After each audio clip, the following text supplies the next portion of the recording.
It's another day in the workroom, and I'm missing Devin already. I guess I'm not surprised. His track record wasn't giving, but I'll miss my redonkulous buddy.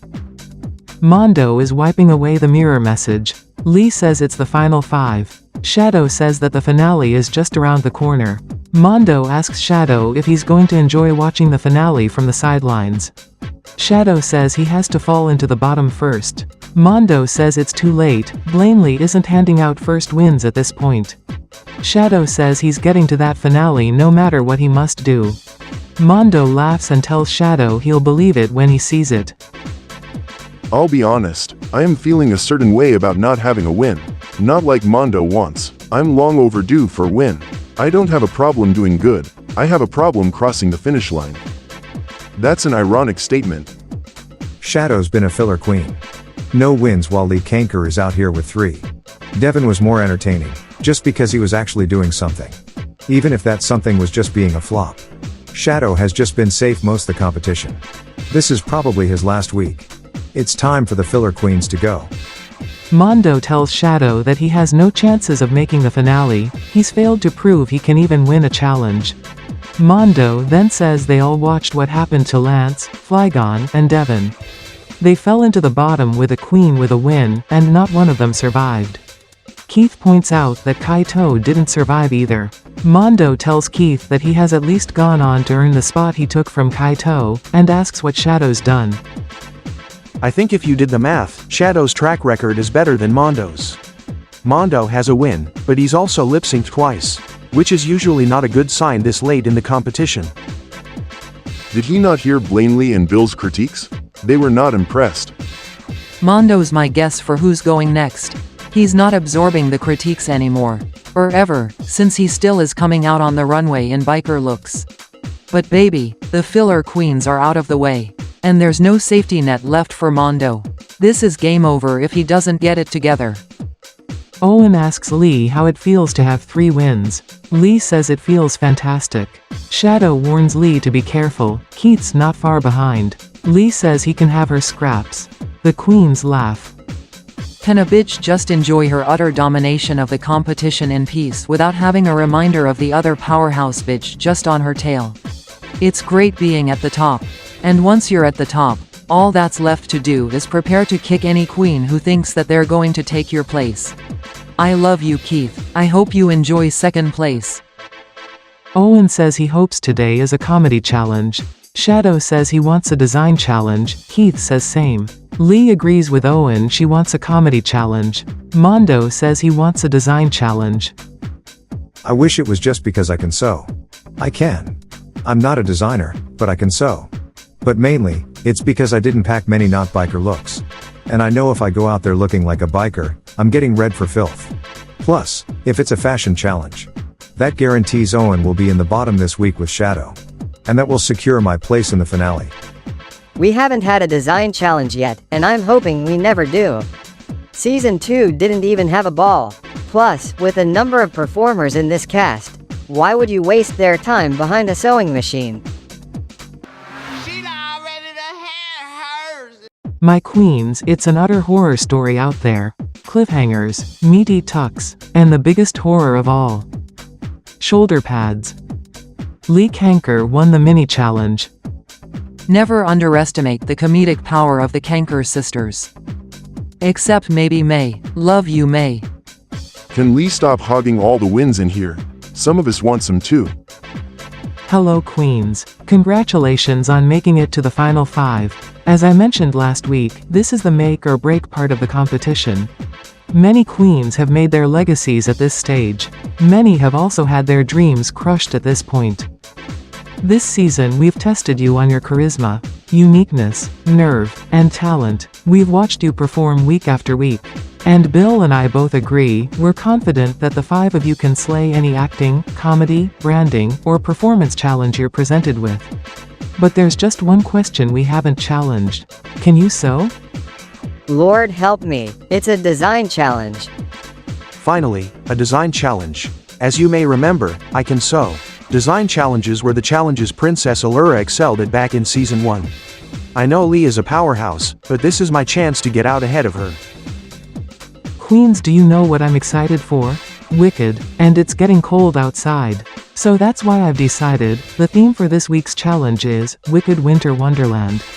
Which will also be judged by our extra special guest judge, the host of Cartoon Drag Race France, Miss Piggy. You also will be provided with your own supply of green body paint, and Queens, remember to fly high today.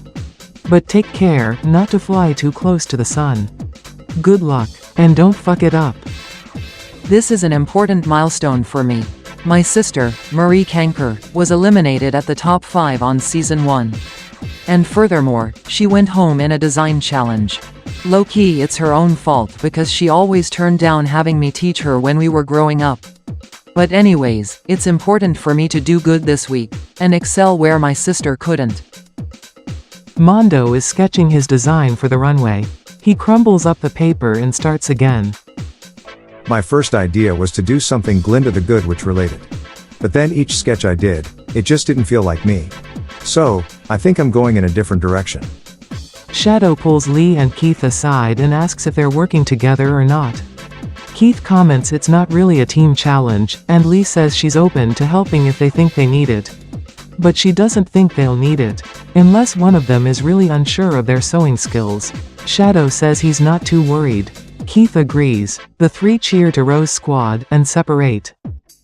I just needed to make sure we're not breaking apart. With how close we are to the end, this is not the time to have a falling out. Shadow is trying so hard to keep his little alliance together because he has no place in this competition otherwise. I guess my reads did actually get through to him. Owen has already begun sewing his outfit by hand. I don't know how to use a sewing machine. So, if I want to get any progress in this challenge, I need to start right away. But how hard can it be? Shadow brings a collection of clear crystals and white fabric from the supply table over to his station. Keith, surprised, asks Shadow what he's doing. Shadow says he's making his winning look. I am starving for a win. I've been good all season, but yet I still don't have a win. So whatever risks I need to take, I'm going to do it. I'm making that finale, and being the only queen to never fall into the bottom, I dare anyone to tell me I don't have a shot to do it. I'm just surprised since this doesn't seem to match Shadow's aesthetic. Shadow's very dark and has a spooky alien glamour. So white fabric and crystals? I hope he can make it work. Lee struggling to carry a large assortment of different faux furs. She plops them onto the table and says it's time to get to work. I'm thinking of making this lovely Elphaba-themed winter coat out of these various faux furs. The image in my head is Cruella de Vil, but it's only an idea for now. Owen is busy sewing his dress when Mondo comes over and asks him to look at his concept image. Owen agrees and Mondo takes a look at Owen's dress. I would have given Owen advice on how to improve his outfit, but my only thought was to burn that dress and start over. So, I said nothing. Owen tells Mondo he thinks the design looks good, and he thinks he should go through with it. Mondo thanks him. It's another biker look, and I could have told Mondo that. But with how cruel he was to Devin last week, I think I'm going to distance myself, and let Mondo make his own choices. Keith is looking in the mirror trying on a red witch's hat he made. Lee comes over to grab something from her makeup station, and tells Keith the hat looks good on him. Keith thanks her. My plan currently is to make a red dress trimmed in white tulle, and decorated in snowflakes. But I'm worried the idea is looking arts and crafts. I'm trying to come up with something to spice up the concept. Shadow and Keith are working on their outfits. Shadow asks Keith if he thinks he really has a chance to get a win at this point. Keith tells Shadow he thinks he does. Shadow tells Keith it's starting to seem like he's only here to pad the episodes. Keith tells Shadow if that were true, he wouldn't still be here. Shadow thanks Keith for the talk. I don't have time to afford to begin questioning things. So having Rose Squad helps me talk. I also don't like talking about things. I'd much rather punch a wall, but I read the contract and I'd get sued for the wallpaper. Owen is strutting his outfit in the workroom. He asks Lee what she thinks. Lee takes one look at the outfit and gags. I had a full body reaction. I just couldn't believe what I was looking at. At least I know now I'm not going home tonight.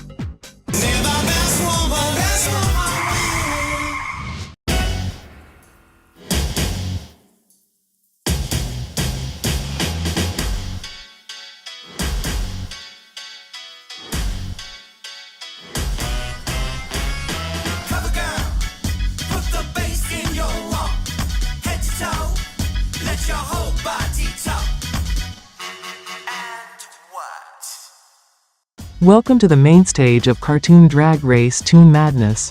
I'm your host Blanley Stacey Andrews O'Halloran. Please welcome our resident judge, from Inside Out, it's Bill Anderson. Bill, did you order our tickets to Wicked? Wait, was I supposed to buy you a ticket? I'll just take yours then. And our extra special guest judge, the host of Cartoon Drag Race France. It's Miss Piggy. Miss Piggy, are you feeling wicked? Bonjour Blaney, I'm defying gravity. This week our queens were tasked with designing looks for our Wicked Winter Wonderland. Racers, start your engines, and may the best drag artist win. Category is Wicked Winter Wonderland. Shadow the Hedgehog, Lee Kanker, Keith, and Mondo Awada had a great runway. So, for my Wicked Winter Wonderland eleganza, I am painted in all green, walking the runway in a red floor-length gown. The dress is decorated in a white snowflake pattern. The edges of the dress are trimmed in white cotton, and I've got a matching red witch's hat with the tip adorned with a large white cotton ball. I'm dressed like a cross between Elphaba and Santa Claus. So, for my Wicked Winter Wonderland eleganza, I've painted myself in green. And I've got this floor-length faux fur coat. The fur is black with little sprinkles of white. I'm wearing a hand-sewn witch's hat. And when I reach the judges, I take the coat off, and toss the hat off, to reveal this sleeveless white gown. The gown is decorated in red and pink jewels in variously sized snowflake patterns, and I'm just letting the judges get all their life out of it. So, for my Wicked Winter Wonderland eleganza, I decided to make a look inspired by Glinda the Good Witch. I'm wearing this white ball gown. The gown is completely stoned in diamonds and some sapphires. I've made a crown out of the crystal pieces I collected, along with a snowflake-patterned crystal scepter. When I twirl, you can see my sky blue underskirt. I am wearing a long V-neck collar. The collar is stoned in emeralds, and the way they're hitting the light is just majestic. I blew a kiss to Bill, and blew some small white cotton balls out of my hand. They fell to the ground like snow. So, for my Wicked Winter Wonderland eleganza, I walk out on the runway in black boots. I'm wearing black sunglasses, and painted in green. I'm wearing these leather pants I made. And I'm wearing a black leather jacket. I turn around and reveal a large white snowflake I sewed into the jacket. And then... oh my god. I made another biker look. Owen had a bad runway. So, for my Wicked Winter Wonderland eleganza, I come out painted in green. I'm wearing a white dress that goes down to my knees. I wanted it to go lower, but I didn't anticipate how much fabric I would need. I hot glued some snowflakes onto it, and as I turn, I hear the dress rip under my armpit. But I'm a professional, and I think I hid it well. Thank you, queens. Now let's begin the judges' critiques. Starting first with Keith. Keith, ho ho ho, bitch. This is so camp, which isn't something I expect as much from you. I love how the green paint pairs with the red and white of the dress. It's all Christmas colors, which works for the idea you're going with.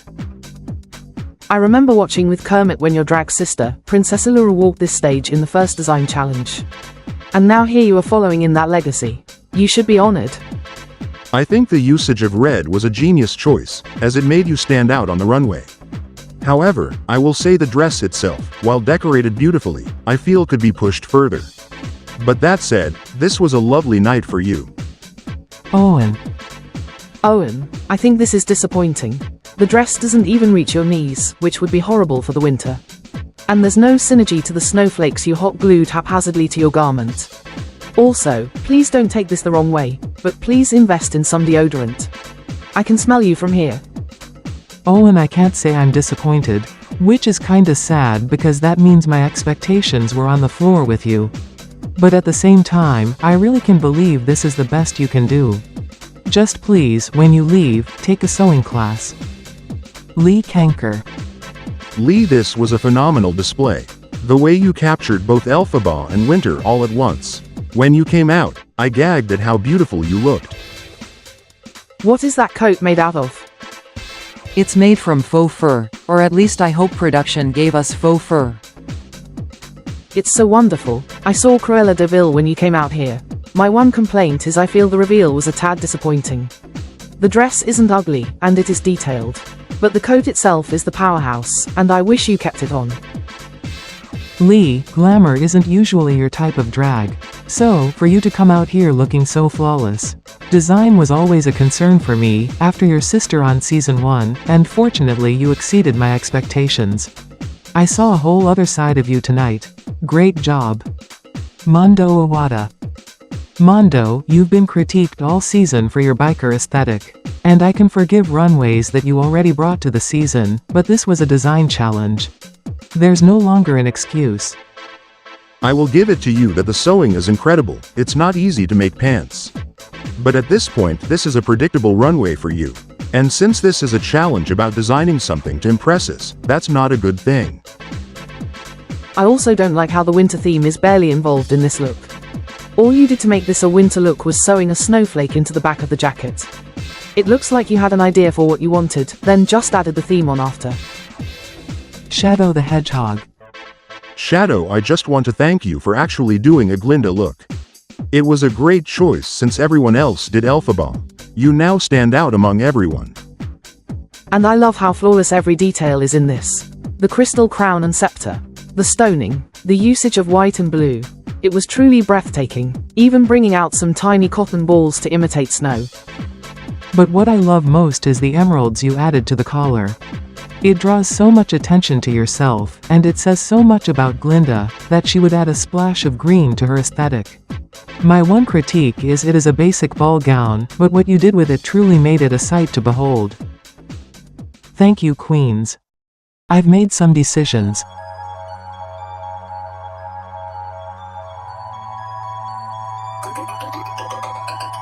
Keith. Tonight you truly put the wicked in Christmas. You are safe. Lee Kanker. Your wicked witch really stole the spotlight. Shadow the Hedgehog. You were a vision of beauty and goodness. Lee Kanker. You are safe. Shadow the Hedgehog. Congratulations, you are the winner of this week's challenge. I finally got a win. It feels surreal, finally on the board. I'm so happy for Shadow. He's been working so hard.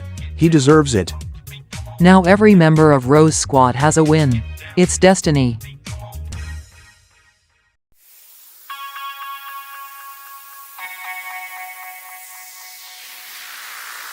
That means, Mondo Iwata. Owen, I'm sorry my dears, but you are up for elimination.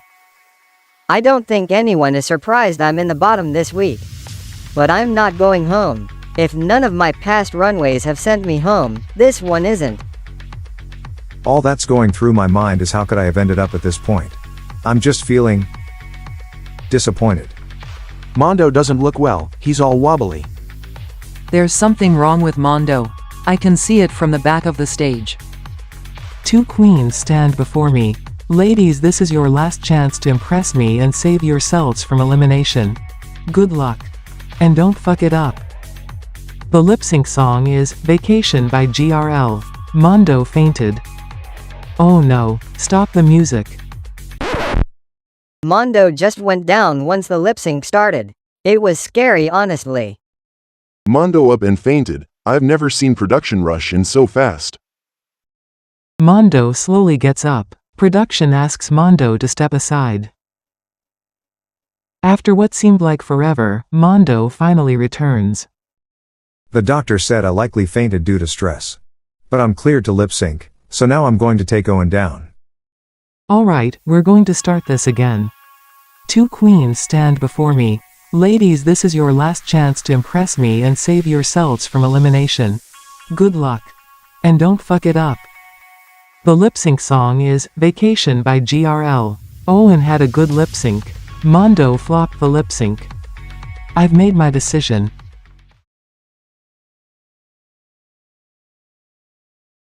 Owen, Shantae, you stay. Mondo Iwata, sashay away. Well, you know what they say. 3 strikes and you're out.